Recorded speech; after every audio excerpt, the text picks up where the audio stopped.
of 2025. Let's see what sort of adventures that it has in store. And pace cars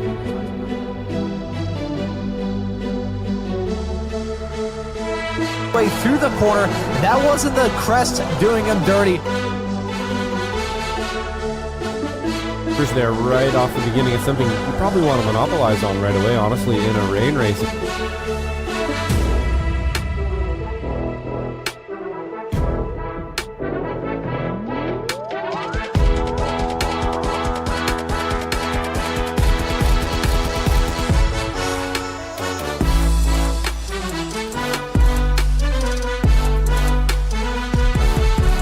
Involved in that as well. Godin, I believe, is a newer racer. Oh, that's a big crash coming out of the corner. Right as I was mentioning all of those racers that...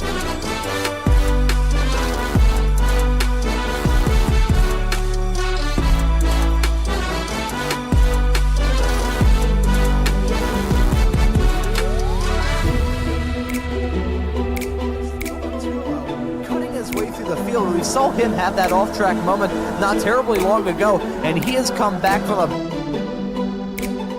Oh my God, that's a big wreck coming out of turn number 4. Multiple cars around. A little bit of contact going to Chris Montgomery as well. I saw that car kind of jerk around a little bit through that corner, but you can see Montgomery maybe got to size up a move on Coliseo, as Coliseo may try and get a move on.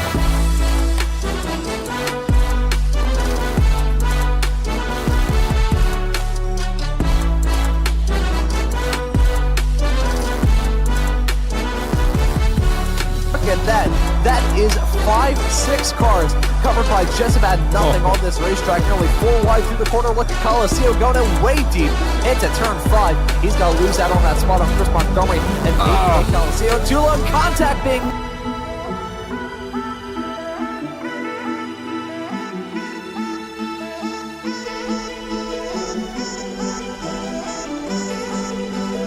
Weekly Formula V Weekend Warriors crash 'em up wreckfest at the checkered flag. May God have mercy on both Josh and I's graphics cards because the event does.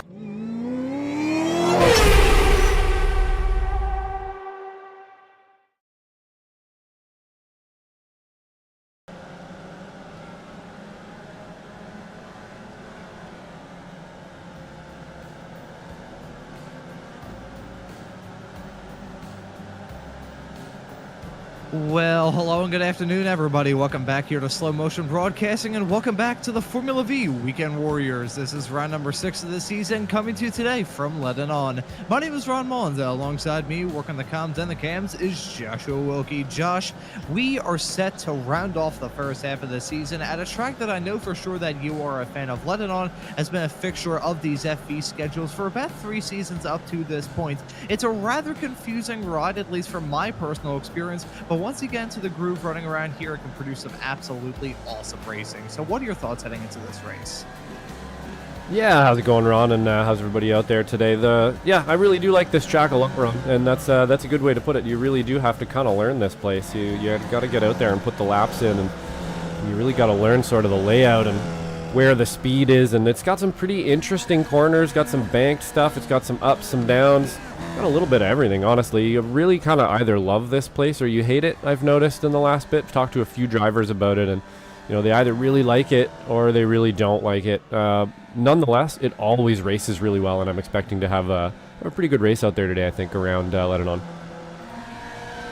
Yeah, and really looking forward to keep this season up and rolling. It's been a pretty good one up to this point. Have had a lot of different storylines to talk about. The triumphant return of Tortolo has been at the center of our attention as of recent. Currently 3rd in this practice session with about 6 minutes left on the clock.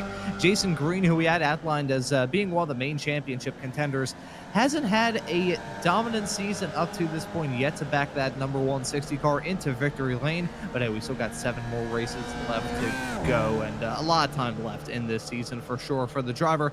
Currently fastest in this practice session to try and jump up into victory lane, Samuel Parent, who I think we have seen in the past year on the Formula V Weekend Warriors, is slotted in 2nd.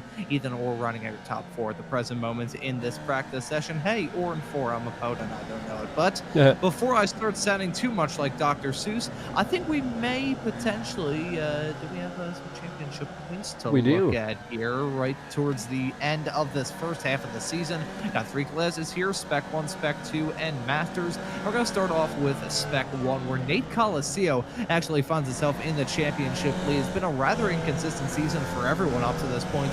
So Nate Coliseo, despite the fact he has yet to grab a win thus far this season, he's been in contention pretty much week in and week out in that number 8 machine. That's part of the reason why he leads the championship. Only 2 points, though, is the difference between Coliseo and Jason Green. Ethan Orr a little bit farther back in third, Felix Moas, and Guido Marzuki SMB zone, rounding out Euro top 5. Look at Tortolo there in 6th. Didn't show up for the first 4 races, shows up for the last 2, wins 2 in a row, and now finds himself 6th in the point. So that's how it's looking in Spec 1, very close there. Gonna mosey our way over to Spec 2 now, where it's still been a rather up and down season, and as you can see, it's pretty much well reflected in the points. Joshua Flores finds himself in the championship lead, 293 points on the board as it stands presently. Chris Scriven slotted in second. Michelle Lynn actually has the most amount of race wins this season at 3, including one week ago at the VIR North layout, is slotted in third. Brian Hansen and Leon Frost rounding at your top 5. Been a little while, I think, since we saw Leon Frost here in the Formula B Weekend Warriors world, so hopefully we will be seeing the newcomer rejoin the racetrack in the not too far off future. So that's how it looks in Spec 2. And Josh, I'll let you take a look at Masters. Yeah, and then on Masters here we have series admin Jim Brewster up front there with 359 points. Not too far behind him though, Kurt Nunez with 323. Then you got to go back to about 291 to see Nick Tullo here. And then our series sponsor actually today, Wayne Buttermore. Thank you so much, Wayne Buttermore, for the sponsorship today. Wayne's always out there, man. Just to take a moment here, I think we've been doing this for about 2.5 years, probably something like that. And I don't think Wayne Buttermore has missed a couple races that entire time. He's been out there ripping and racing, in multiple series here at the Ray Esports stuff. So we just want to thank him a ton. A, for being out there and driving so diligently all the time, and B, for picking up a couple races here as well. Can't do it without you, man. So thanks, Wayne. And then in 5th, we have Alan DeGassis, Tom Puda in 6th, Jorg Mani down in 7th, a little bit out of place. And then same thing with Antonio Reese. So I'm expecting to see Antonio Reese and Jorg Mani, some things out of them in the next little bit, Ron. Yeah, Jorg Mani already has a win thus far this season, that coming in the second round at Magny Cours. So, hey, returning to a French track may see Jorg bring that car back into victory lane. Antonio Reese has been a rather interesting case up to this point, not doing too well in the Formula Vs. I believe in the Spec Racer Fords, he hasn't really been able to show up. In the Formula Fords, though, he's been rather quick, and if you want to tune into that series, you'll be able to catch it tomorrow here on Slow Motion Broadcasting. But as we are toward the end of this practice session, following Samuel Parent in that number 7 car, Jason Green, as I mentioned a few moments ago, is still your top running driver at the moment here in this practice session. This is a rather bizarre track. As you mentioned, Josh, a whole lot of elevation change. You can really see it get put on full display on the back half of this circuit as we follow Samuel Frost heading down into the final series of corners into turn 14, shortly followed by turn 15. Josh, I think I'm going to pass it off to you to give us a little lap guide right here. Yeah, absolutely. Love this place. This last corner here being, one of your last opportunities to kind of get a good drag down a pretty long front straight here, where you can definitely grab yourself a draft into T1. And it looks like, unfortunately, Ron, we're going to have him pull over. So we're going to have to try to pick somebody else up at some point here, and we'll do a little bit more of a track guide, but maybe even we'll just kind of follow Tor into this bottom half here. So this being one of my favorite corners, you actually get a bit of a grab on the side here. You can see it's actually banked, and then the corner itself banked as well. You're going to find little features like that all over this track. There's off camber, there's on camber, this being one of the more difficult ones. Totally blind left-hander, you just have to turn in, sort of have to know exactly where it is. Then you're just on the edge of grip all the way through this left-hander here as well, trying to tuck it in as early as possible and get on the gas for this big run down the hill into one of the more difficult corners on the track. You're probably going to see catch a few people out. It's a little bit difficult, obviously, breaking downhill, but there is a bit of a cup at the bottom to catch you there, which, you just kind of want to push it into that baseball mitt faster and faster every time until finally you kind of lose adhesion in the rear. Maybe we'll try to stick on with Tor here just for the first few corners before we get kicked out of the session here. Big long run down into T1. Double apex left-hander here. Got to get it just right. Kind of hitting both of those apexes. You can see him get off, and then into the third apex even here, tightening it right up for the left-hander. Get on the gas as early as possible. Big run down a hill again to a right-hand sort of hairpin that wouldn't call it a full-on hairpin, but it's pretty close. Almost on camber until it isn't, and then up the hill into that blind left-hander again. Want to get it as wide as you can out to the left here, and then cut it into the right as much as you can, getting on the gas as early as possible, running it as wide as you possibly can. So many kind of strange multiple apex corners and just counterintuitive, I'd almost say. And then into my favorite spot there again. Love that sort of gravitron corner there, Ron, that just catches the car. The Gravitron corner, that sounds pretty high tech, I'm not gonna lie. So that's that. It was basically a full lap guide. We started pretty much, yeah. heading down into turn 9 and ended it with Tortello heading down into turn number 9 at the end of that practice session. We'll note, did not see Nate Colicio set too much of a representative lap time in that practice session, but he is here, set a 1:42.2, I believe it was, right at the very end. So probably going to see a much quicker time out of the driver, the number 8 car in this qualifying session that we have coming up. These drivers hitting the racetrack now, and as they are still on their warm-up laps, getting their tires and getting those juices flowing so they can try and execute this qualifying session as best as possible. 15 minutes in front of these drivers, and they have 4 laps to try and get it done. They have the track all to their lonesome, so they won't have to worry about traffic or anything of the sort. But as we still are very early on into this practice session, we'll raise this. As you mentioned a couple of moments ago, Josh, today's broadcast of the Formula V Weekend Warriors is brought to you by Wayne Buttermore. So thank you, Wayne. And just thank you, Wayne, period, for showing up to these races week in and week out.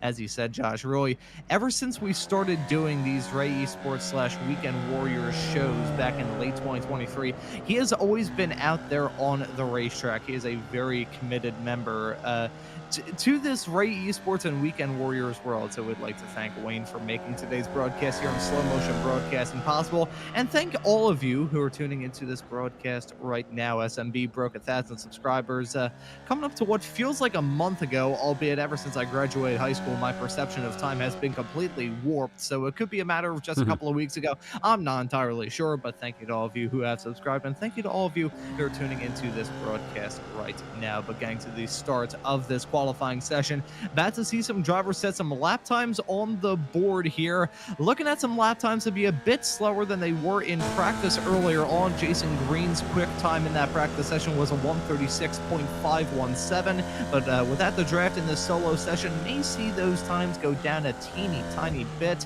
Probably expecting still in the mid 130s. As that's a spin from Buttermore. That's not the ideal line through 1, 2, and 3.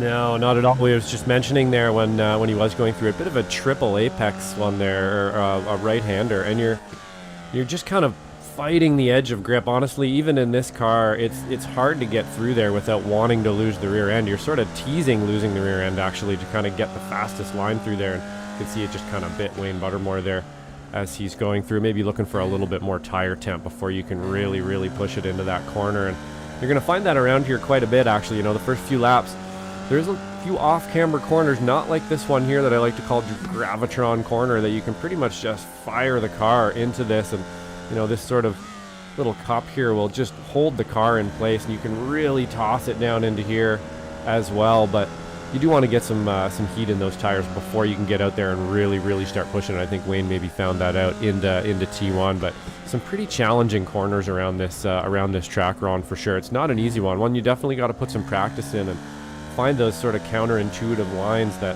are going to make you find that lap time.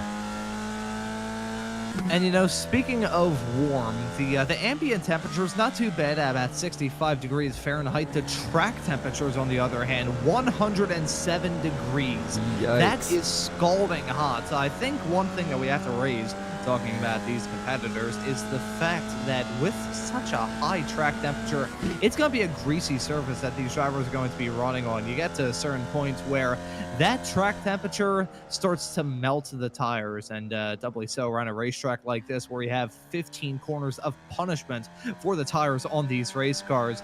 They're going to be turning into small little black puddles at the end of this race with those high track temperatures. The tires are just going to be melting like popsicles in the warm Arizona sun.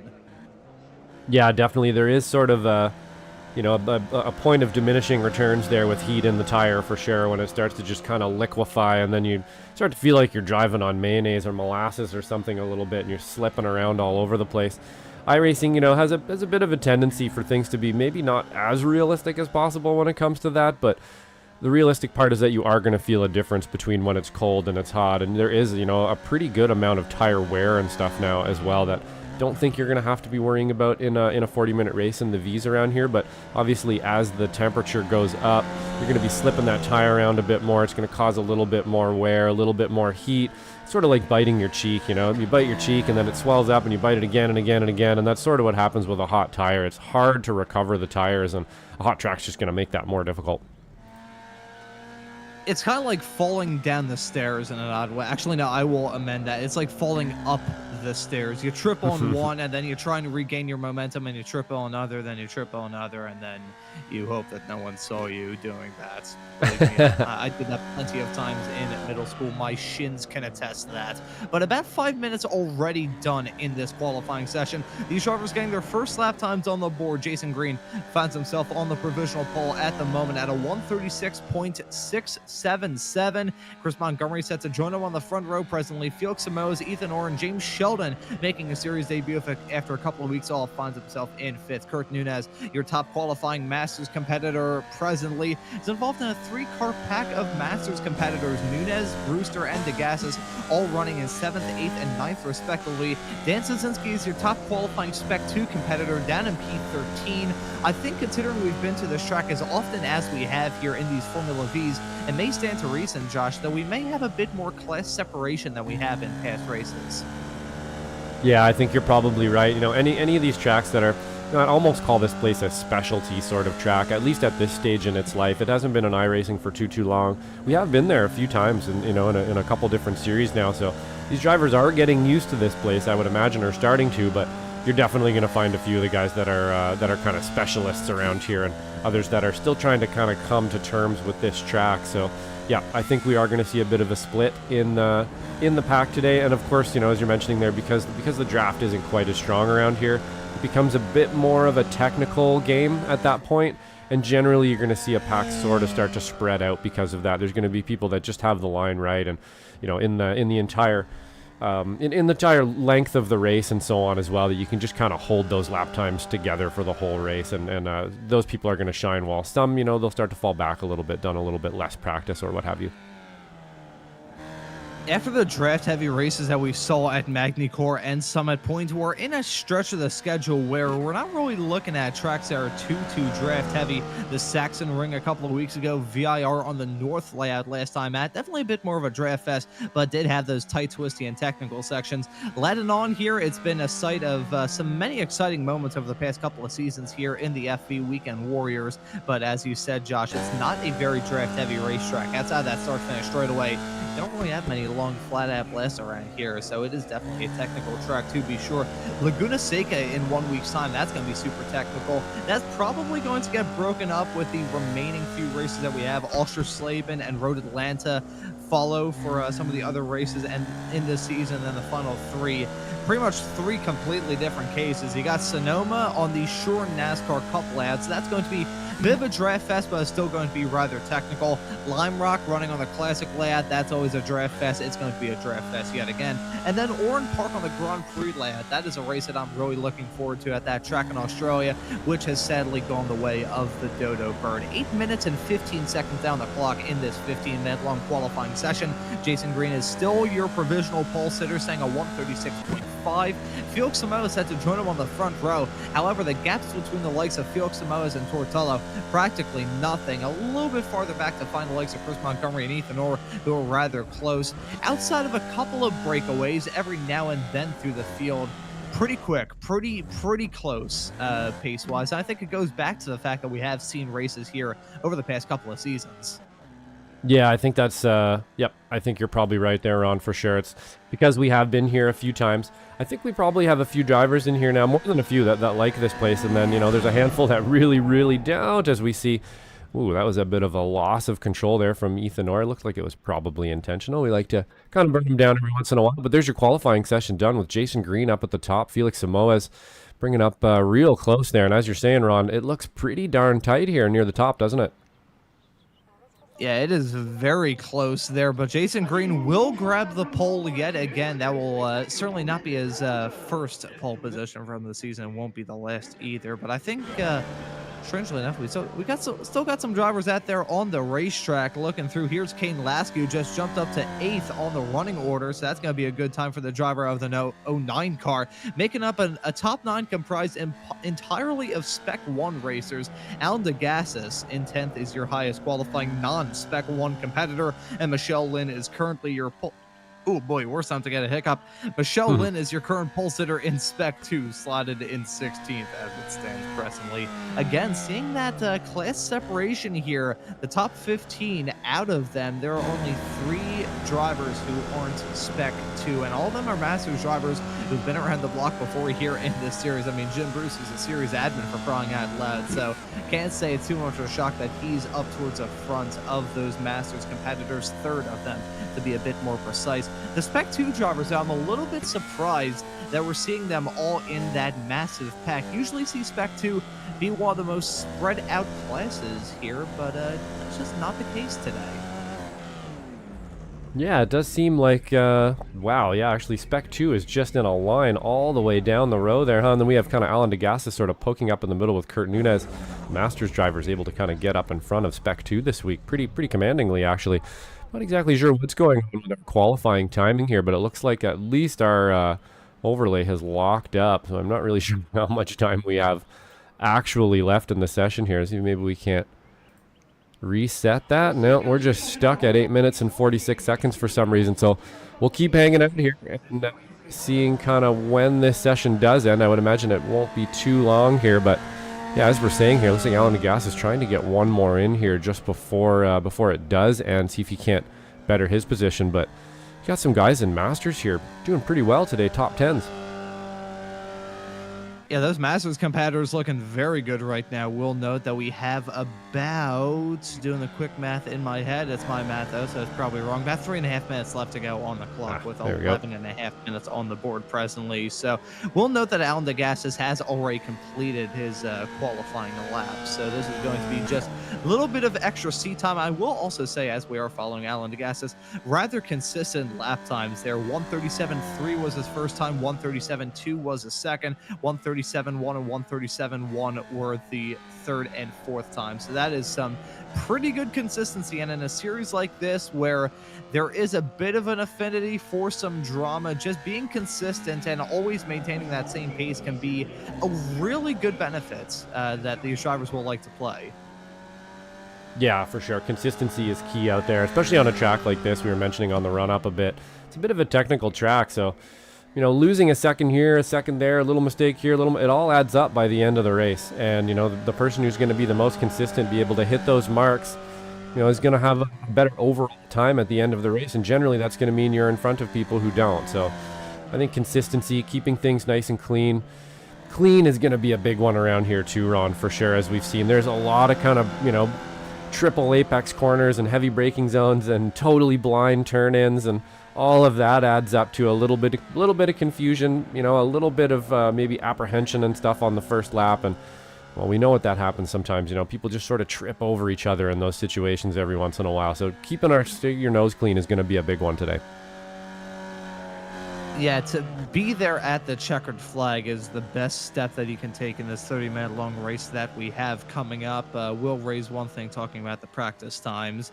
There's only so much you can read into the difference between a driver's pace in that practice session and this qualifying session that we have right now. You got the draft and that open session. Got a lot of time for these races, so they can really hone their lap times.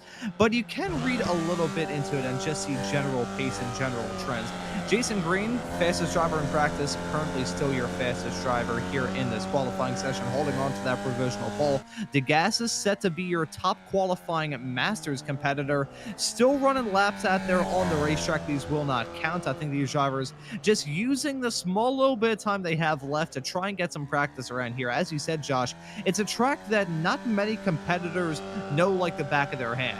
They've run around here before. We've seen races in the Formula Vs here at Ledenon in the past, past, but just because there has been some past experience doesn't mean these drivers really know this track all too well. It is a somewhat underrepresented racetrack on iRacing.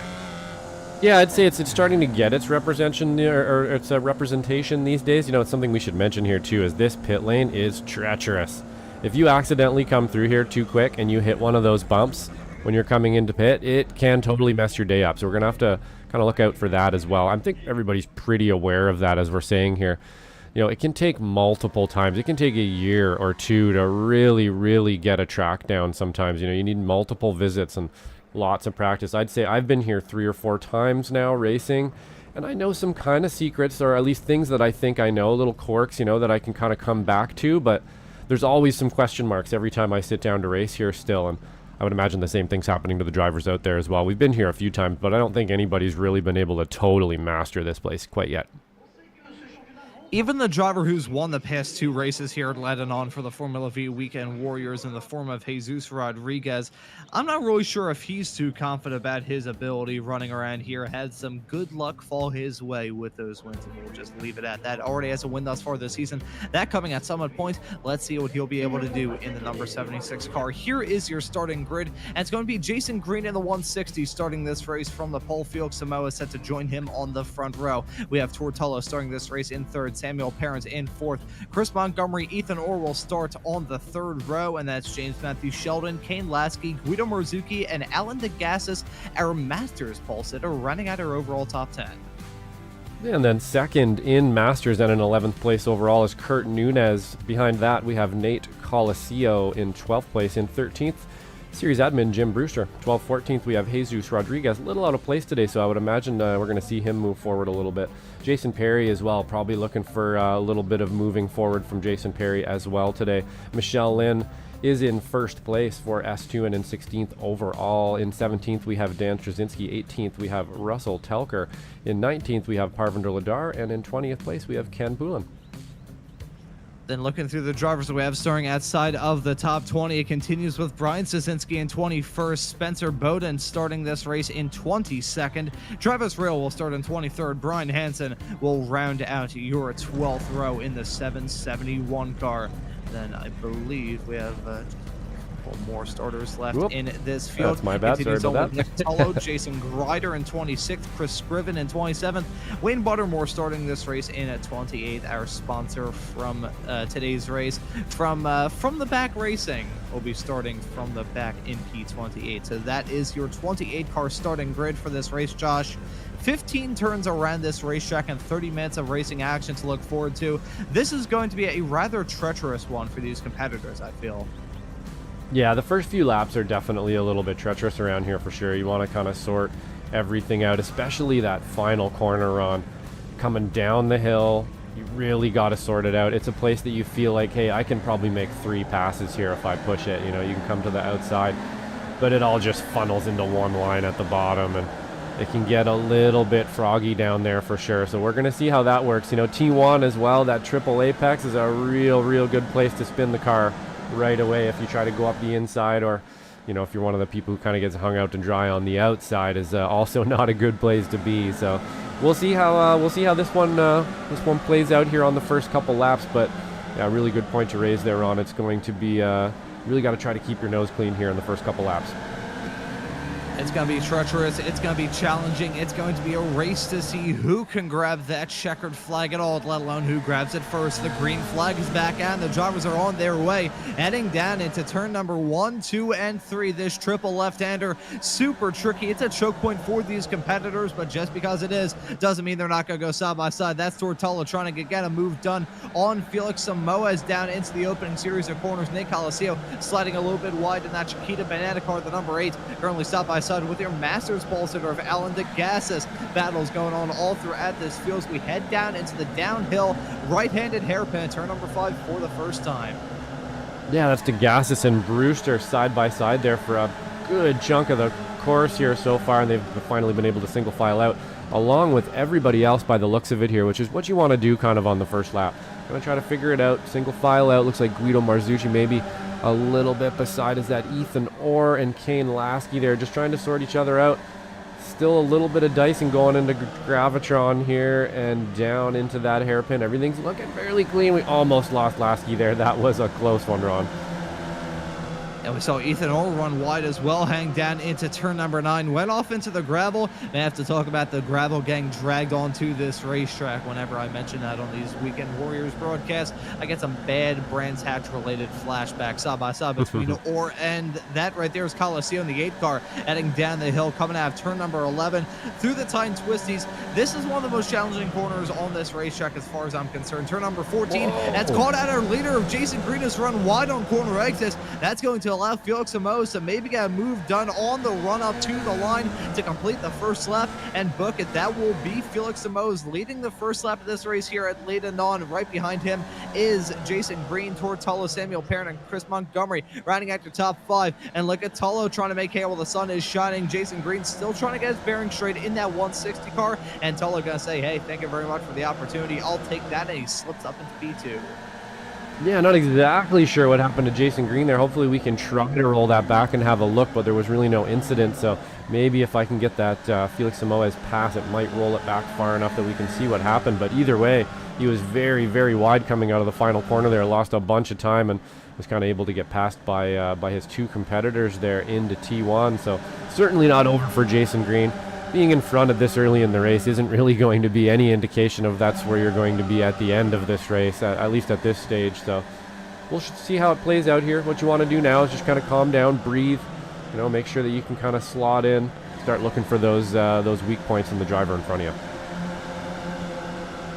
Yeah, that's a fantastic point you raised, Josh, talking about these drivers and having to find some weaknesses in each other. See where you can try and pounce and see the other times where you may want to take it a bit more easy. Spencer Bowden in the 513 car, he's had some difficulties, dropped down to P27 as James Sheldon actually ran into some difficulties of an internet variety. So he's disconnected from this race. Will be our first retirement down in 28. Spencer Bowden, I should say. I look at that and my brain auto defaults to Bedoin because I think it's a funnier name to say. But Spencer Bowden in the 513 car. Well, I'll get it right by the end of this season. I can promise you that much. There's some sort of issue for the 513. I think we're actually going to load up a replay to see what happened to him. Yeah, let's see what happened here. Definitely looks like he was hit with an anvil here on the first lap. And we're right at the edge of grip here. I think I know what's going to happen. And yep, we sort of predicted that one in the run-up. It's a really hard one to get slowed down to. Gravitron corner there just before this hairpin. You can really take it super fast, which kind of launches you into that hairpin there. And it looks like that's exactly what happened there. He tried to use that convex in the road a little bit concave in the road a little bit there to kind of catch the car. It just didn't quite have enough grip to do it. Yeah, you're going to see these drivers around here kind of use that banking to their advantage as best as humanly possible. Sometimes it just doesn't really work out too well. These Formula Vs are momentum-based race cars. I make this comparison practically every season here for the Formula Vs, but I think the truth is said and just. Very similar to some low-level karting stuff where you're not running in a shifter kart per se, where you don't have a lot of horsepower at your back, you're relying on a centrifugal clutch, and you basically just have to haul the mail through every single corner, because otherwise if you lose out on that speed, you are going to be a sitting duck. As much as these Formula V cars may have gears for these drivers to shift through, it is still a real tough track to try and nail down, keeping the momentum. We'll say Jason Green not having a good run of things as of late. He had a terrible exit coming out of the final corner. I think he's picked up a slowdown as he's dropping down like a rock. Currently running in 6th with Guido Marzuki and Chris Montgomery side by side down to 1, 2, and 3. That's going to be Marzuki getting that move done to slip his way up into 3rd. And in all of this, Felix Amos has actually been able to stretch his legs out a little bit up towards the front. Some rather big gaps compared to what we usually see in the Formula Vs at the front 3. Yeah, absolutely. Don't usually see, a driver sort of start to run away with it like this, but he's starting to run away with it here by the looks of it. I don't think Thor's going to let him get away with this, but yeah, that was a pretty good little break, at least for a lap or two. And watching Jason Green struggle with that last corner again, having a bit of trouble getting the car woed up for that last corner. I can attest to that's not an easy one. You know, you try to push it into there, especially if you try to pass somebody. It's a really, really good place to just kind of get caught up and lose a bunch of speed. Or if somebody tries to come up your inside or something when you're not expecting it, you just both end up losing a ton of speed through that area. And I would imagine that's probably what happened going in there for Jason Green. But you definitely want to get that one right. And he's not going to have too many more attempts at that before he's going to have a whole nother pack of drivers on his butt here.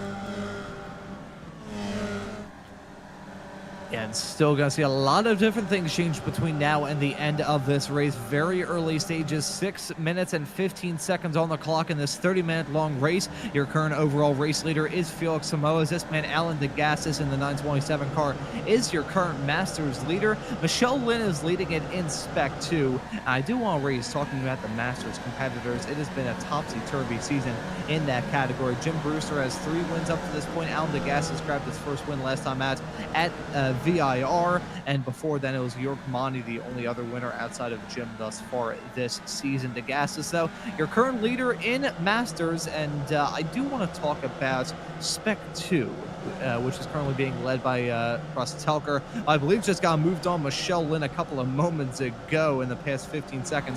That swapperoo has happened, and may end up seeing some more battling between these front 3 who have broken away from the rest of the competitors in Spec 2. Actually got to load up this replay to see that move that Russ Telker got done on Michelle Lynn.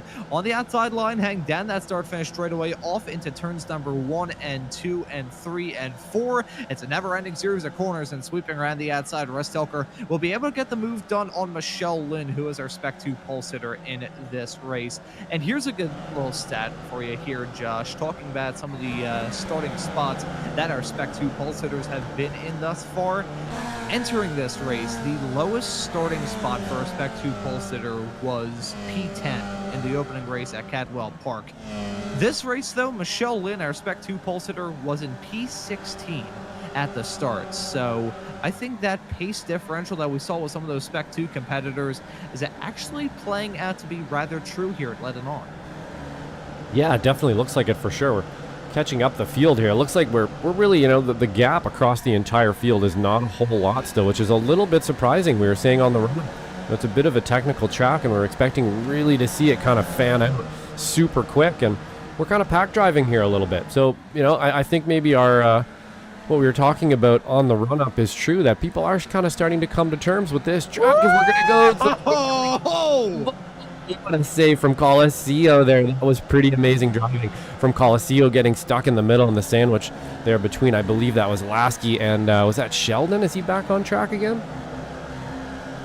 James Matthew Sheldon has rejoined the racetrack in the number 88 car. I'm looking through the I think it was the magenta race car, very similar paint scheme. So I think, yeah, that is James Sheldon in that number 88 machine coming out of the pit lane and immediately getting in the midst of some rather intense drama. I want to see a replay of that, because that could have ended in an absolute disaster between Kane Lasky and Nate Colacio. Alan DeGassis nearly picked off the both of them in all of that action as well. James Sheldon, I think it just disconnected again, so maybe some hard, real difficult connection issues affecting him in this race. I will circle back to that to confirm or deny that. And here it was. Look at that, catching up. Really nothing that James Sheldon could have done there any farther out, and he goes into the gravel. That was just a round of bumper cars heading off through into 2 and 3. Yeah, absolutely. He did the right thing there, and he made room. And it looks like Colacio really just, he's like, okay, he gave me some room, I'm going to take it because I need a bit more runoff. And he actually went all the way out to the line to try to get a little bit more pull off the corner. He ended up actually kind of touching Sheldon there. And I think we're probably seeing iRacing's new connection system underway there. So he's losing a bit of connection. It dropped him in the pits for a minute, I believe, is what it does, as we see Colacio getting past Lasky here into the first complex of corners. And then if your connection continues to be bad or poor, it just kicks you out of the race completely. So I'm pretty sure that's probably what we've seen there. Yeah, I'm getting flashbacks to the last time we did a broadcast here at Ledenon with my fantastic computer blue screen joke. So I will not do a... I will not go for take number 2 of that. I do not want to give you a panic attack, Josh. I will say, though, as my voice cracks a couple of moments ago, I apologize to any Chihuahuas who just exploded upon that note. Talking about the track temperatures like we did in qualifying, how it was about 107 degrees Fahrenheit. That Oh, was it's getting pretty hotter. hot. We've actually gone hotter, 108 Fahrenheit. It's only 1 degree difference as further confirmation that James Matthew Sheldon has dropped out of the session because of connection issues. So that's what's going on with the driver, the number 88 machine. But yeah, 108 degrees Fahrenheit. Dear Lord. Yeah, it's getting hot out there. Hotter, yeah, you know, it's not good. It's going to get a little bit greasier, a little bit slipperier out there, and unless you adjust to it, then you can pretty quickly find yourself with the rear end pointed where your front end should be, and that can happen pretty quick around here sometimes. You know, it can, even just a couple degrees can really, really change how things are going, and like we were saying in the run-up there, once you get your tires heated up, it's really hard to get them back cool again. You got to give them a few corners, as we see Jason Green here trying to make up some places. He continues to kind of fall backwards in the pack here. Now he's fighting with Guido Marzucci for about, I believe this is about 5th place here, 4th or 5th place now. So not totally out of it yet, but Jason Green had a bit of a tough day today.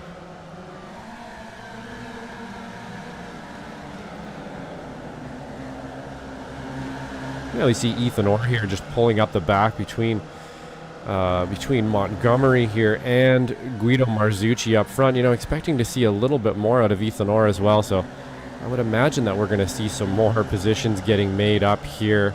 Looks like we've had a bit of a shake-up near the front here. Tortolo definitely getting attacked by Felix Samoas, is now in 3rd place. So I'm not exactly sure what happened there. We'll have to try to catch up to that. Yeah, I was just going to say that. Actually, in fact, I was saying it until I realized that my mic was muted. So, true mark oh boy, true mark of a professional there, folks. As my tongue gets wrapped around my teeth about 15 times, we see this pack up at the front of the field. Very, very intense. And yeah, it was rather spread out. It was about 0.7 of a second between all the drivers in the top 3. And now, look at that. They were side by side. That was nearly a collision between Samoas and Tortolo. That was coming out of the hairpin of turn number 6, right in the mid-sector of this lap as they head down the hill. That could have ended in tears. Let's take a look at another angle of this. This was a near disaster, and I wonder if the drivers a little bit farther behind in this battle are just going to think, you know what, I don't want to get involved in all this. Yeah, look at that. A little bit netcode involved, it must be said, but contact nonetheless, and netcode or otherwise, that could have ended in disaster. Yeah, absolutely. There was a little bit of a net code push there, wasn't there? He was able to actually recover it, didn't really lose any time or anything. Kind of lived to fight another day there, but yeah, something we have to deal with here in the sim racing world is a little bit of net code every once in a while. When you get super close to somebody, you have to start thinking, oh man, is my connection going to be able to handle this kind of thing? And most of the time it does, but every once in a while it doesn't. We just saw it rear its head there.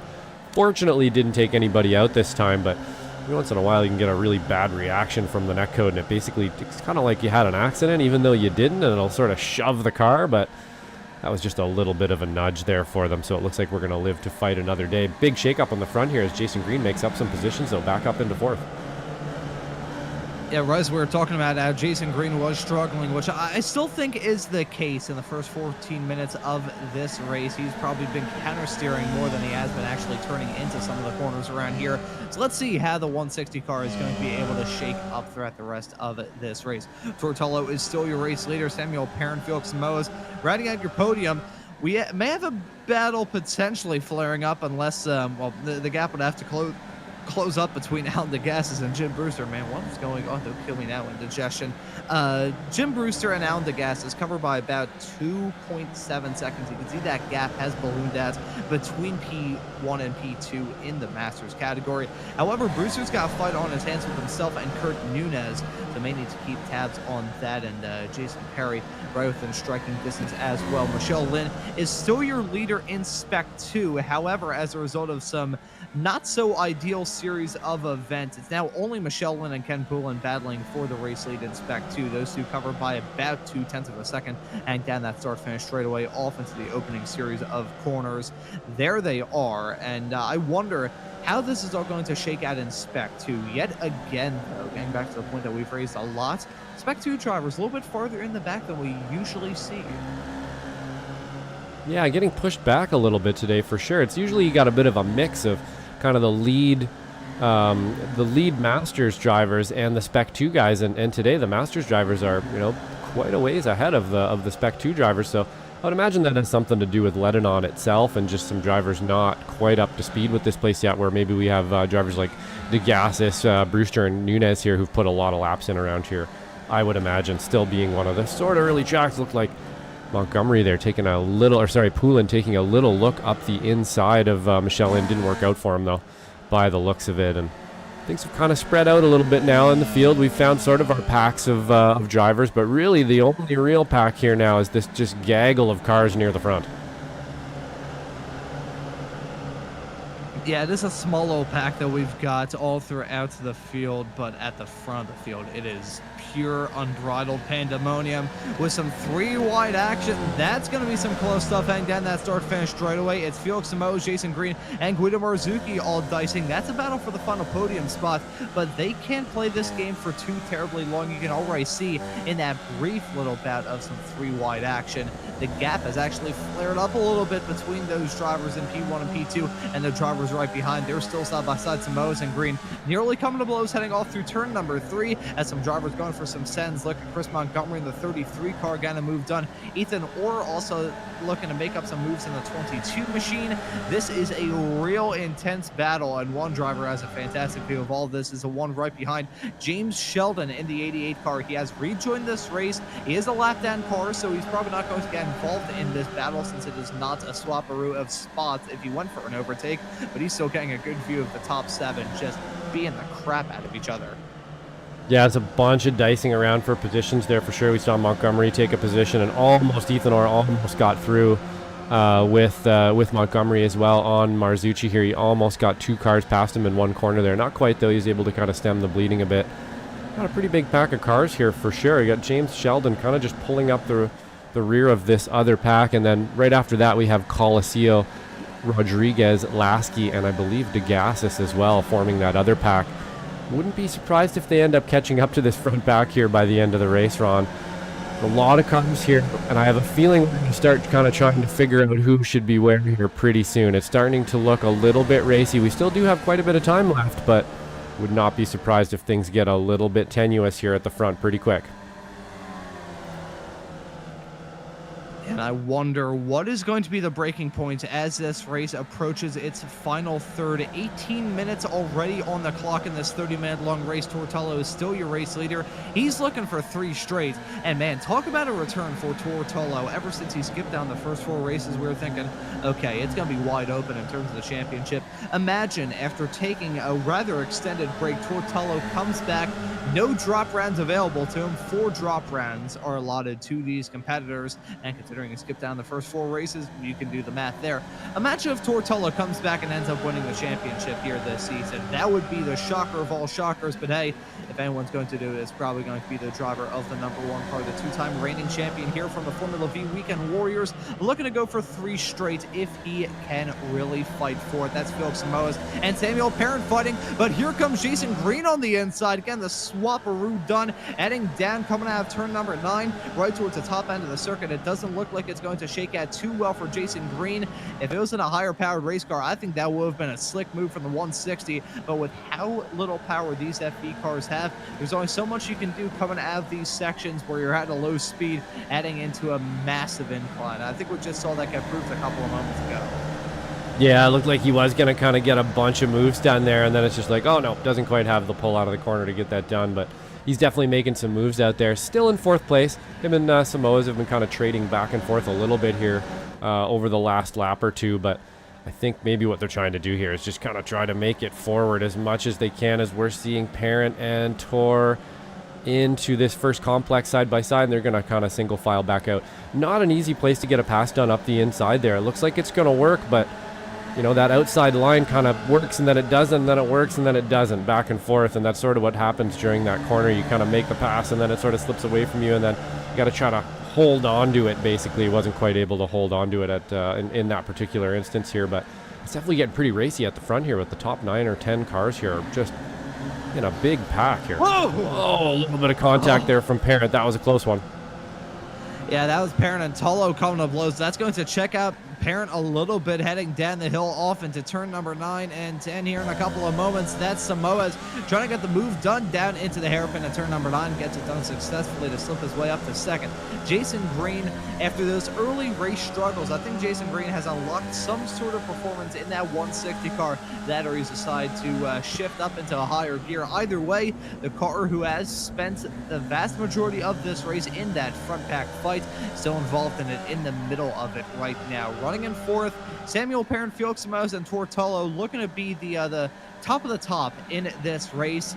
But Josh, we have to think about how some of these races at Ledenon in the past have ended.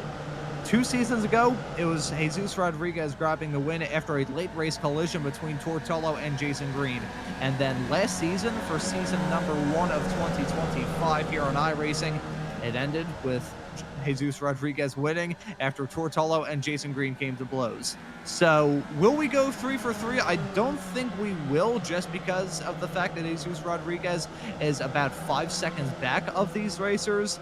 But I still think we're going to see something break here at the front of the field. With the amount of pressure going on, it's like grabbing a rubber band and stretching out to your heart's content. Eventually something will snap as these drivers are still getting so close to each other.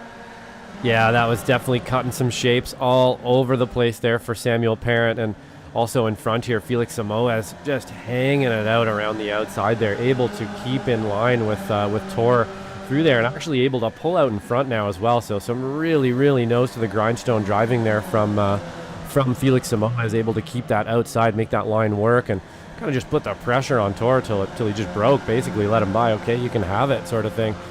Don't think this is going to be the last time we see these guys dice each other up, and that's certainly not going to be the final pass for the lead here. I don't think, as we see in the background there, Marzucci looking like a little bit, maybe even lost a place there, but that was looking a little bit pointy from Marzucci. We're getting pretty racy up here at the front run, so hopefully we can keep it clean, but back and forth between Tor and Felix, that was some great driving.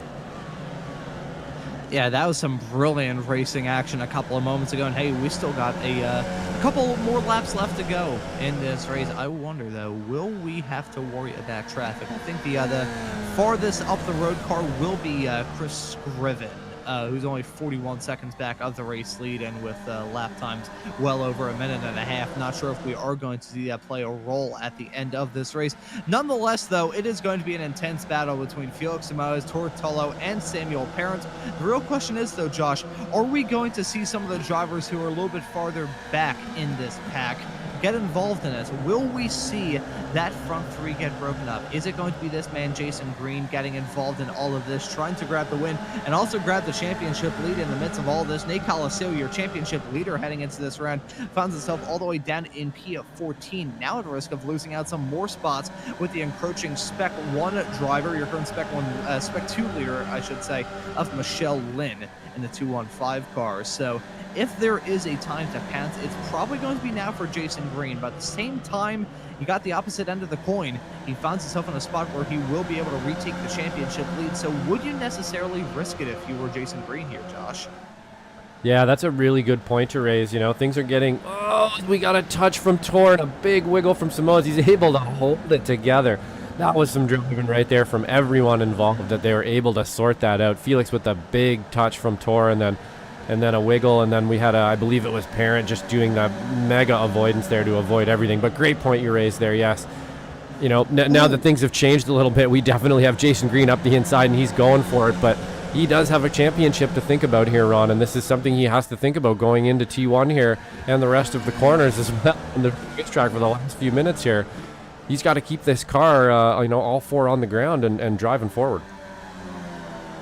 Yeah, I will say Felix Samoas actually overshot heading down to turn 14. Very similar to how Jason Green lost the lead at the end of the first lap. He regains it at the end of lap 15. Only about 5.5 minutes left to go in this race, and side-by-side racing down into turn 5. Felix Samoas looking to fight back on that inside line, and contact being made. That's himself and Tortolo coming to blows, coming out of the hairpin at turn 5, and that's going to slow Tullo up a decent amount. still finds itself involved in that pack, but Felix Samoa is going to be worse for the wear in all of that. It was wheel-to-wheel contact. I think Tolo ramped up onto the back of Felix Samoa's. We're going to take a look at a replay to see this drama coming out of turn number 5. You can see Samoa's trying to get that move done, gets chopped off a little bit, runs a little bit wide to try and salvage a good exit, and in the process of that, it was just too close with himself and Tolo. Not really sure if either of those drivers could have done anything different, just hard racing, but an unfortunate moment nonetheless. Yeah, if you look carefully here, I believe maybe we'll go at Chopper again. If you look, Samuel Perrin actually had a little bit to do with this. So he touched the rear tire of Tor and actually turned him into Felix. So that's the incident that actually happened right there. I don't think Tor was aware that he was that close to him, and unfortunately, he did make a little bit of contact with the front tire of Samuel Perrin behind him, and it just kind of tweaked the car into Tor a little bit. Tor was able to kind of save it, but we lost Felix in that one, and it looks like he's not going to be able to make it back up. He's actually taken to the pit lane now, so this is our race up front here. Yeah, and actually in the midst of all that, Felix Samoa has picked up a black flag, so that is a penalty for the driver of the number 31 car. Disastrous stuff for one of the drivers who already has some wins up to this point here in this season and is involved in that championship discussion. A heartbreaker for Felix Samoa at the end of this race. So now let's set the situation, let's set the scene up. We have 3.5 minutes left to go on the clock. Probably coming to 2 to go this time by. Jason Green is your race leader. Samuel Perrin slotted in second. Chris Montgomery, Tortolo, Ethan Orr, and Guido Marzuki riding at your top 6 who make up this battle. Alan Degas is within striking distance as well. He's your current leader in Masters. That 927 car has been on rails here at Ledenon, and he may be in contention for a very good finishing spot overall. A reminder to anyone who hasn't tuned into the series before, these drivers are scored based off their overall finishing position, not how they finish in class. So P7 for Degas means exactly the same as it would for a Spec 1 or Spec 2 driver, and that would be a very good points haul for the driver of the 927 car. And hey, if he makes up some more moves, which he will, as they are wrecking big time right at the top end of the circuit. 4 cars stacked up. Chris Montgomery, Guido Marzuki, Tortolo involved in that. I think Ethan Orr got a piece of that action as well. Look at that. That right there is Tortolo and Ethan Orr merged into one. Just caught that in the corner of our eye right after it happened. Let's take a look at here, Josh. This was bizarre. Yeah, it looks like, I'm not exactly sure how it kicked off. I just saw Montgomery sideways. It looks like a little tap on Samuel Perrin, and then just nothing anybody could do behind him, unfortunately. You know, really nobody's fault there. That's just kind of hard racing, and unfortunately he tapped it and just lost the rear end, and that is going to take out a considerable amount of our leaders here from the front. And they are all coming down pit lane, either with penalties or damaged. Penalties in the case of Tullo, Parent, and Coliseo. And also Nick Tullo has picked up a black flag in the midst of this as well. Kane Lasky has completely left the session in all of this drama. Tortolo, he had a very bizarre perspective in all of this. At one point in time, he was merged within 3 separate cars at once. So I'm not entirely sure if this is broadcastable. It feels like something you'd see in a Nat Geo documentary more than anything else. As they head their way into turn 11, there's Montgomery spinning, and oh god, we nearly just saw Guido Marzuki's pores there. You can see that very bizarre. That is just goofiness in that incident through turn 11. Unfortunate for all the drivers involved. Music to the ears of Jason Green, who's on track for a dominant win, but that may have been some of the most janky physics I've seen in my entire time doing iRacing broadcasting. So there's some shorts clips for you right there.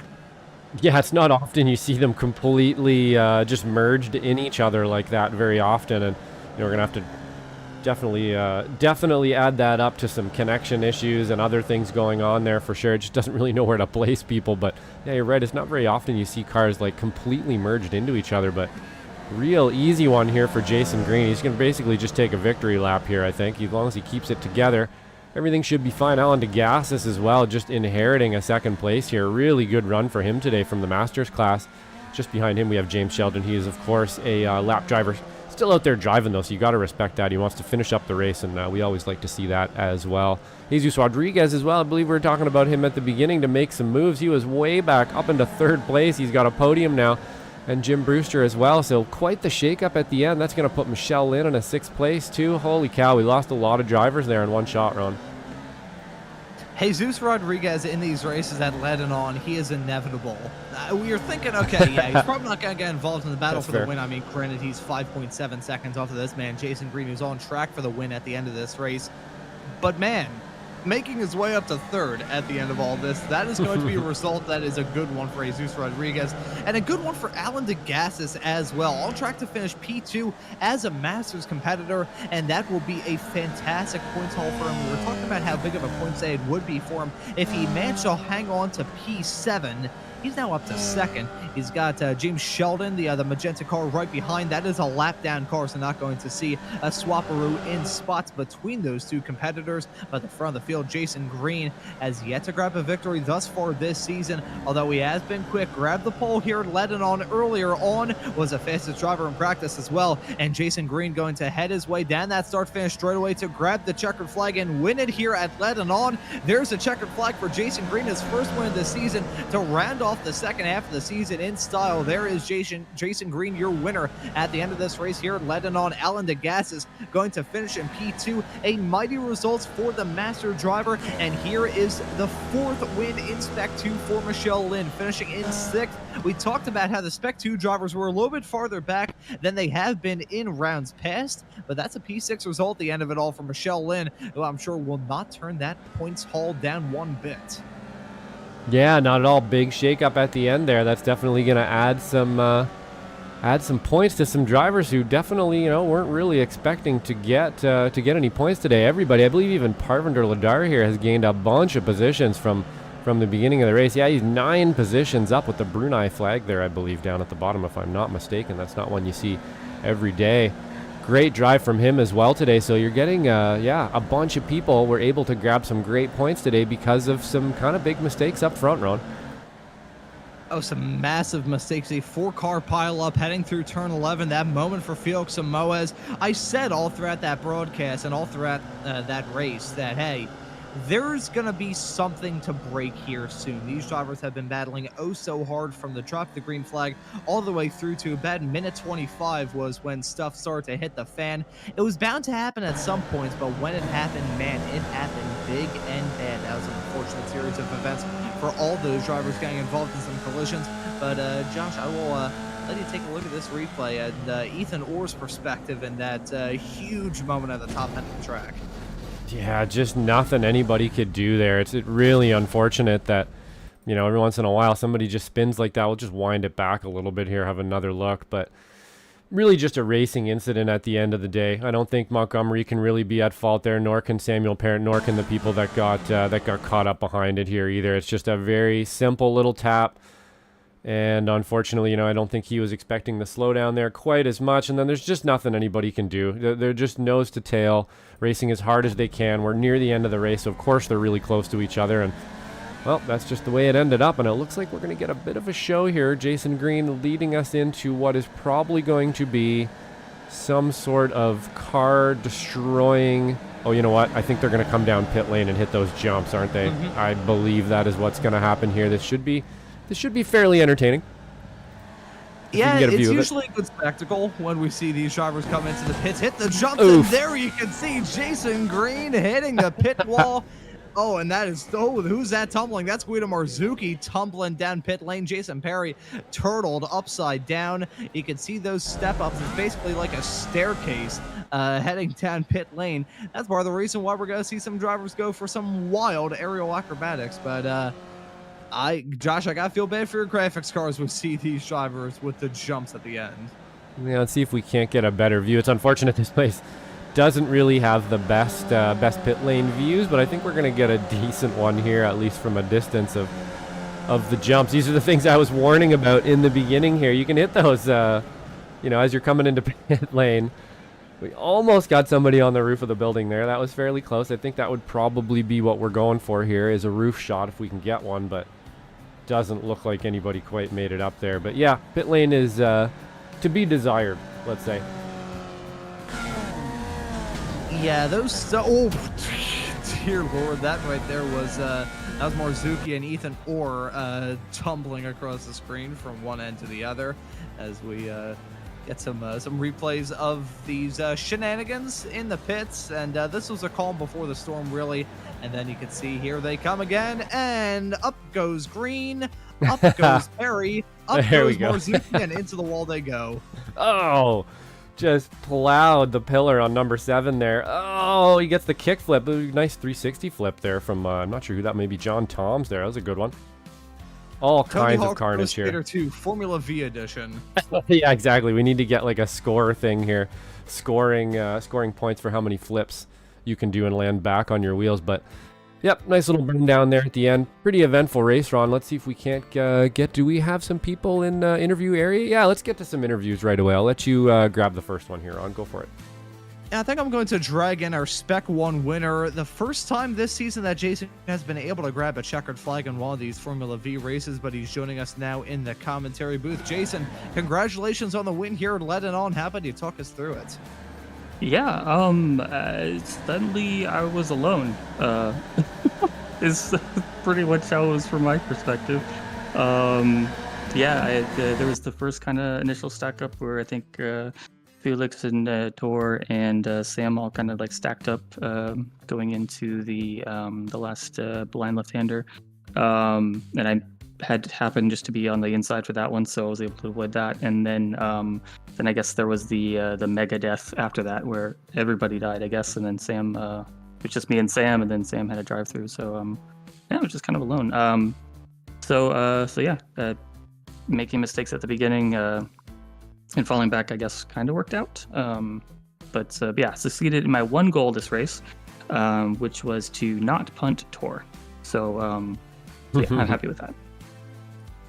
I think I may have set that goal in your mind last week, because I think I remember mentioning it in the interview I did with you. So, hey, it did not come to pass. I will say, though, I think Jesus Rodriguez is inevitable in these races based off the fact that in all of that drama, he still ended up in third. I'm not sure how the heck he managed that. These races can get very, very dicey. Is there something about this track that just creates those bits of drama where you have a 4-car pileup where Tortolo is basically merged into 4 cars at once? Is there just something in the air around here or what? Yeah, for sure. It's so difficult to pass here that you kind of have to send it in order to make that move, doing that for 30 minutes straight. We did a really good job for the first 25 minutes of it, and then just couple of mistakes kind of just kicked off the big one, I think. It's just the nature of the track. It's just the draft is so strong, but it's also very difficult to overtake. Yeah, without any sort of major drafting opportunities, it can be a little bit tricky to get those moves done. And I mentioned earlier on how we find ourselves in a bit of a stretch of rather technical racetracks, and that will continue at Laguna Seca in 1 week's time. I remember one of the first ever Formula V shows here on SMB back in the summer of last year. I still didn't really know what I was doing as a commentator. That implies I still know what I'm doing. But I remember that race being a rather tough one as well. So what are your thoughts heading into that one? Yeah, it should be similar. Hopefully no big pileups, but that's also a very heavy attrition track. Lots of corners to catch people out, especially in the V. The lift-off oversteer is there in full force in pretty much every corner, I think, now that I think about it. Super technical. Some draft, but it's not overpowered, so it won't get you fully ahead. It's very similar to this track. And I can't even imagine what sort of demons are going to happen in the other jump shenanigans at the end of that race. That's part of the reason why I look forward to seeing it all, because only here on Slow Motion Broadcasting do we have to have Formula V crash protection insurance for our SMB branded camera helicopter. But Jason, thank you for joining us here in the commentary booth. And before we let you go and celebrate this win and also celebrate grabbing the championship points lead, I believe, is there anybody you want to give a thanks to or shout out? Yeah, I have to thank Michelle. She, again, is my setup engineer. She got me a good one today. Was good enough to get pole. Sadly, it didn't compensate for my skill issues, so I immediately lost first. But yeah, managed to. I wouldn't have done as well as I did without her. So thanks, Michelle. And then thanks to y'all for doing an amazing broadcast as always. Even though you brought up that that fact that I had wrecked out Thor last week in his interview round. Thanks for that. But yeah, thanks to y'all. I'm just doing my job. Jason Green, thank you for joining us here in the commentary booth, and well done on the win here at Ledenon. Thanks, y'all. That right there was Jason Green, our winner at the end of this race. And Josh, our race winner, Jason Green, just mentioned her a couple of moments ago. Our Spec 2 winner of Michelle Lynn, the setup engineer, just grabbed her 4th Spec 2 win this season. And I'll let you have a chance to have a chat with her. 4th Spec 2 win of the season for Michelle Lynn. 4 wins this season. We're only on round 6. You're pretty much sweeping them up this time. Jason Green was just telling us that you're sort of the setup. Yeah, she was telling us you're kind of the setup technician. Got a question. How do you approach a setup in one of these cars? Is it difficult or? Yeah. Okay, so they set up like real Formula Vs, and the rear end on a V is this like crazy swing axle with a 0 roll. So basically the rear suspension moves independently of the body. So like your roll is set up in the front, but I'm not giving away any secrets because I'm not that good of a driver. It's the setups that help me.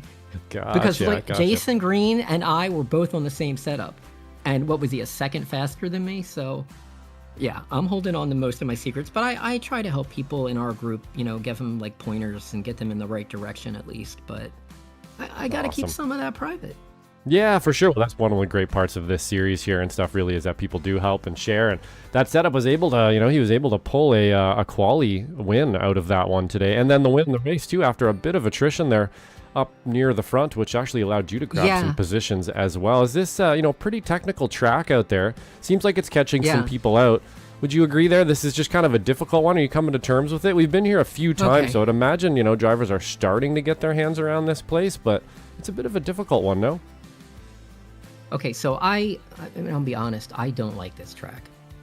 To me, I remember you saying that, track. Right, okay. And so I was not expecting to do well. I went into today's race with the mindset to finish, don't battle, get as many points as you can, because I'm really trying to get the championship this season. And I know it, like I was running in first in S2, but I was in like 15th place or something like that, so I was running way back there. And then just as the race progressed, it was just like candy, more candy.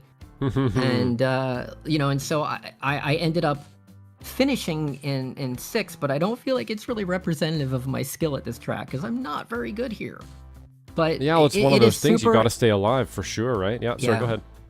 It's just a super testicle track and technical track, and it's exhausting. It is exhausting because for most of the turns at this track, you are trail braking to damn near the apex. The back end just wants to come around on you, but you need that extra rotation to get around the track quickly. And so you're spending a half an hour driving at like the razor's edge, and it's exhausting. And I'm rambling.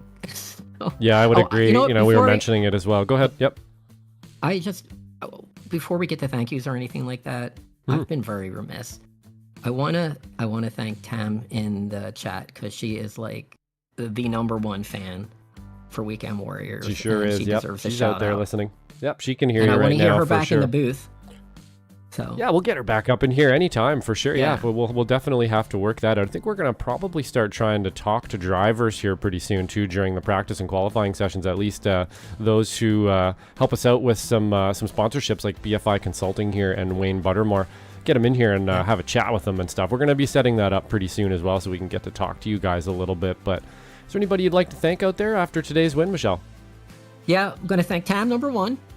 For being the number 1 fan, and got to thank Wayne for sponsoring and BFI Consulting. I love you, Jim, but like I'm not thanking you this week because I hate this track. Still love you, but hate this track. Shout out to Stevie and then all the Weekend Warriors, and congrats to Jason for the overall win. And was it Alan who got Masters? Yeah, Jesus, 2nd place. Yeah, congrats to Alan on his P1 in the Masters. And that's about it. Right on, Michelle. Well, always a good win out there. You're able to grab secure some great points here for the end of the season. That's 4, I believe, out of 6. Doing pretty good this season, and we'll see you next week. All right, thanks a lot. See ya. Thank you. Bye-bye.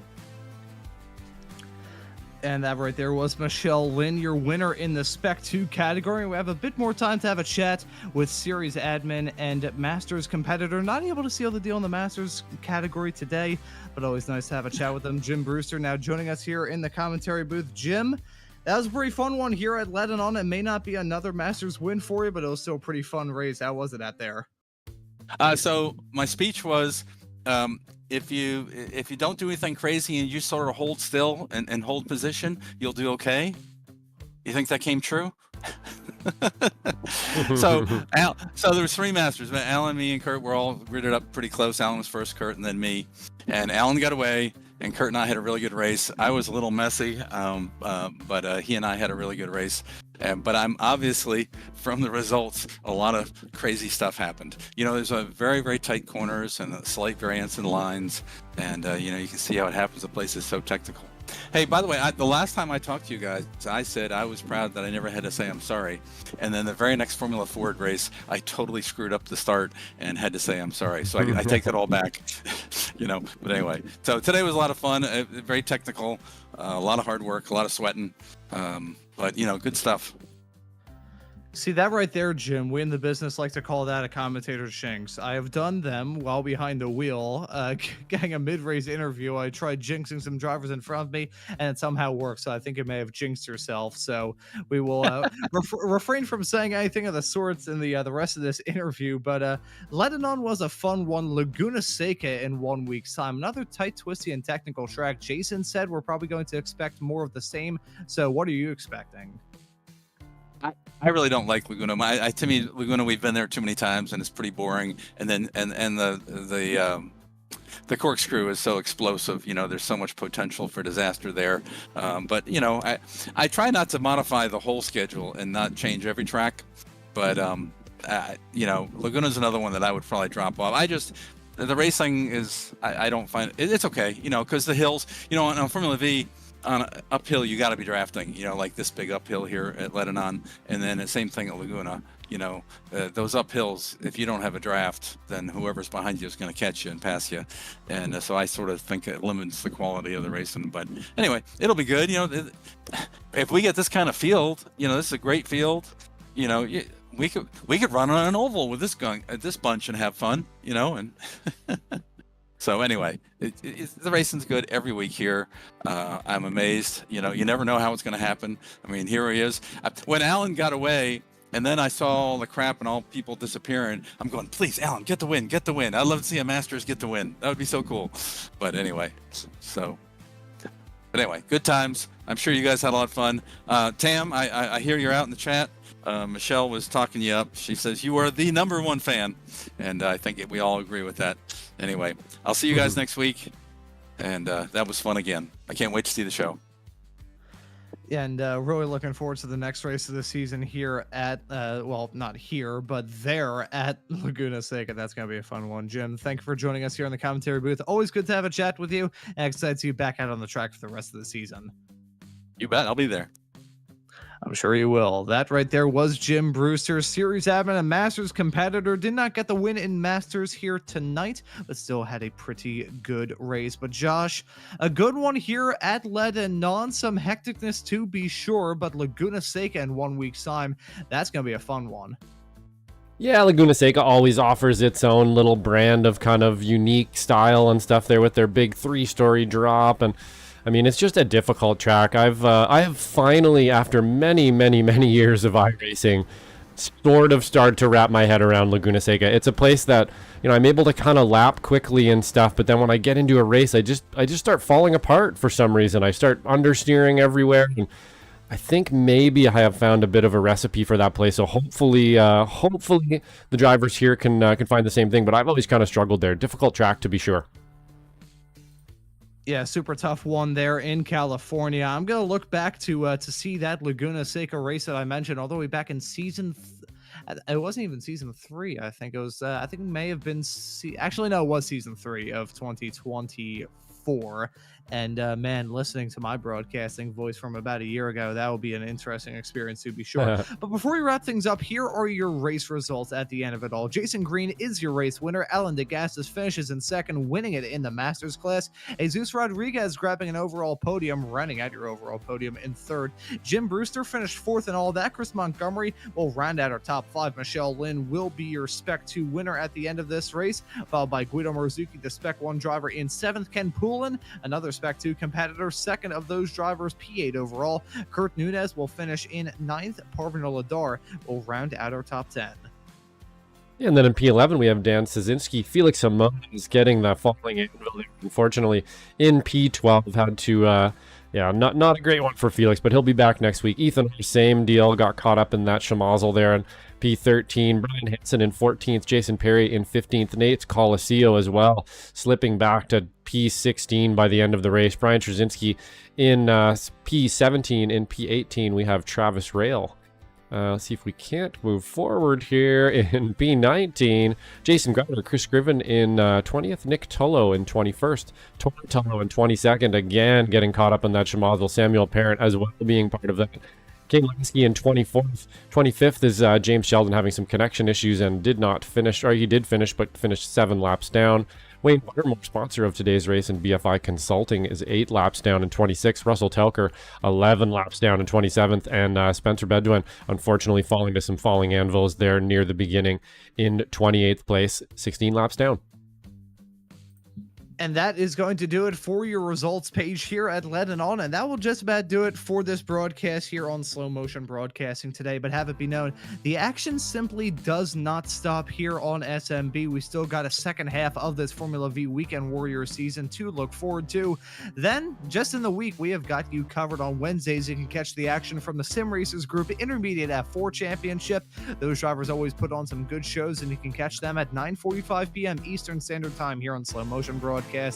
That is not it for the week, though, because come time for the weekends, we've got you covered with the Weekend Warriors, the Formula Vs you can catch every single week on Saturdays at 3:20 p.m. Eastern Standard Time, and then for the Formula Fords on Super Sunday at 1:45, and the Spec Racer Ford 2 hours after that at 3:45. That doesn't even do it for Sundays, though, as on those evenings you can catch the action from Cross Series League Racing, their championship. About halfway through, they're about to wrap up the dirt half of the schedule with the race with the Pro 4 trucks at Crandon. Gonna be seeing our very own Mr. Joshua Wilkie out on track, I believe, for that one. That is going to be a good one to look forward to here on Slow Motion Broadcasting. Gives you a good reason to subscribe and hit that notification bell so you never miss out on any of the racing action. But as for this broadcast here today for the Formula V Weekend Warriors at Ledenon, I think that will just about do it. And so, for myself, Ron Maunz, and Joshua Wilkie working the comms and the cams with me on today's broadcast, I say thank you all so very much for watching this broadcasting here on Slow Motion Broadcasting today, and we hope to see you all wherever it is in the not too distant future.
25. Let's see what sort of adventures that it has in store. That pace car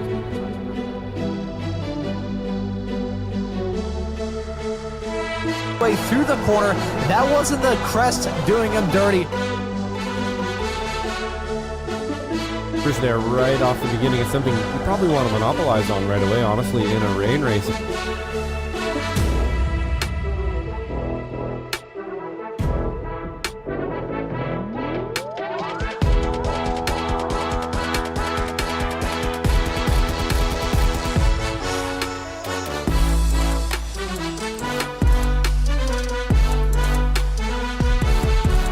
Involved in that as well. Godin, I believe, is a newer racer. Oh, and that's a big crash coming out of the corner. Renaissance mentioning all of those racers. That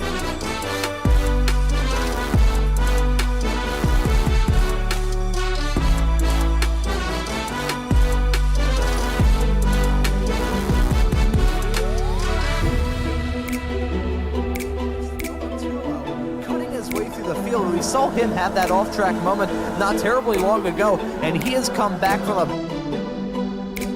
And oh my God, that's a big wreck coming out of turn number 4. Multiple cars around. A little bit of contact going to Chris Montgomery as well. I saw that car kind of jerk around a little bit through that corner, but you can see Montgomery maybe got to size up a move on Colacio, as Colacio may try and get a move on.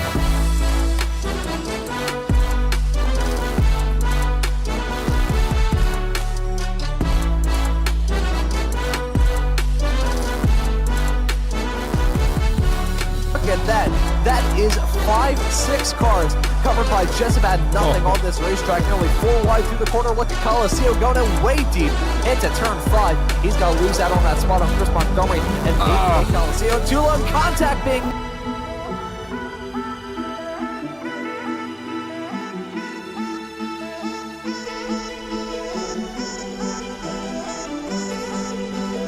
Weekly Formula V Weekend Warriors crash him up Wreckfest at the checkered flag.